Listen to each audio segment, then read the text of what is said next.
Turkey has been home to these Syrian families for years after they fled the civil war in their country.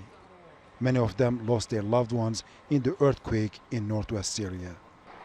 They are waiting to cross into Syria to attend their funerals and meet those who survived.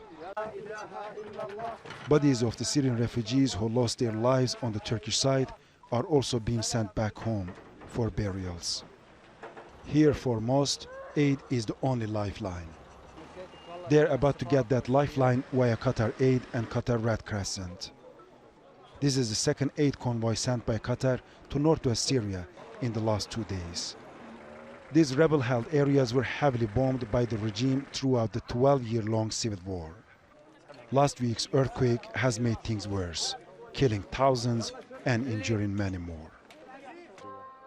RAED al-SALEH, the head of the Syrian Civil Defense Forces, also known as White Helmets, says the global response to the disaster has been too little. I've had the most difficult 7 days of my life. We've been forgotten for years, and the world didn't hear us. If the world had heard our voice, we wouldn't have lost these souls. In Maaret Misrin in Idlib province, where the earthquake hit the hardest, aid is desperately needed.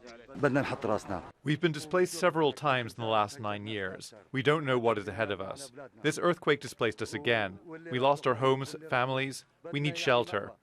The Qatari aid convoy has brought tents, diapers, heaters, gas cylinders, blankets, food and medical kits. We've been ordered by the Emir of Qatar to keep the aid supply line open for the Syrians. We now see that the Syrian people need our support, especially in this current crisis. Their pain's now doubled, and the international community needs to step up its support. In northwest Syria, hospitals already lack modern equipment. Many survivors died on the way to hospitals or soon after arrival. This region is home to more than 4 million people. Life here was already tough, and the earthquake has just added to their misery. Disasters overlap in Syria. More than a decade-long civil war has left very little to Syrians. They have built makeshift shelters. It wasn't much, but still home.